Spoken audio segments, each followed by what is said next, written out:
Obama's favorite congresswoman going to prison for disgusting things she did to kids while on the job. Corruption goes with politics like peanut butter goes with jelly. It's not that they have to go together, it's just that people always seem to put them together. It's an almost universal truth that when you get a group of powerful people together, a few of them will have let that power go to their heads and done some pretty shady stuff.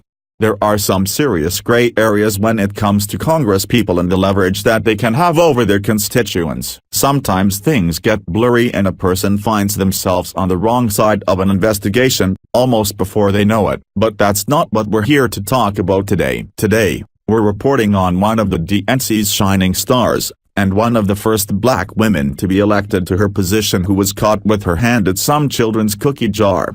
Democratic Representative Corrine Brown of Florida has been sentenced to prison for running a sham charity that was supposed to funnel the donations to go toward furthering education. As it turns out, they just funneled the money right into Brown's pocket, funding everything from vacations to general merriment, as the congresswoman saw fit. According to Fox News, she will be getting 5 years in prison for her crimes.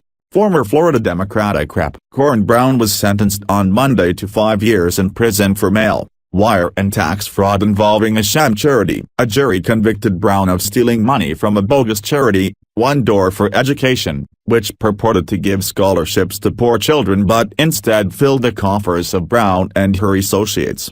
Federal prosecutors said she and the top aide committed fraud by using donations for lavish parties and trips. The aide and another official later accepted a plea deal and testified against Brown, who served in Congress for nearly 25 years. She was defeated in her 2016 primary race. Earlier this year, One Door President Carl Wiley pleaded guilty to one count of conspiracy to commit wire fraud after it was determined that she had deposited $800,000 into the foundation's account over 4 years. Over that time, federal prosecutors say it gave one scholarship for $1,000 and that Wiley transferred herself tens of thousands of dollars. Brown's former chief of staff, Elias Ronnie Simmons, and the charity's president pleaded guilty after their federal indictments for misusing the charity's funds, and testified against Brown.